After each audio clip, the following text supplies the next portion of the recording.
তোমাদের সাথে শেয়ার করব মুচমুচে মজাদার ক্যাপসিকামের চপ।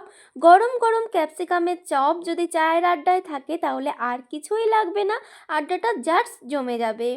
এই ক্যাপসিকামের চপ বানানোর জন্য সবার প্রথমে ক্যাপসিকামটাকে পিস পিস করে কেটে নিতে হবে। একটা ক্যাপসিকাম থেকে মোটামুটি 5 থেকে 6টা চপ তৈরি করা যাবে।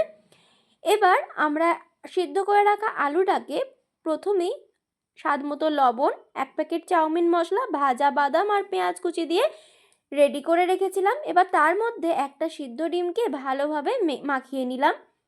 নিয়ে ক্যাপসিকামের যে পিসগুলো করা ছিল তার মধ্যে ঠিক এই রকমভাবে পুরটাকে দিয়ে নিতে হবে।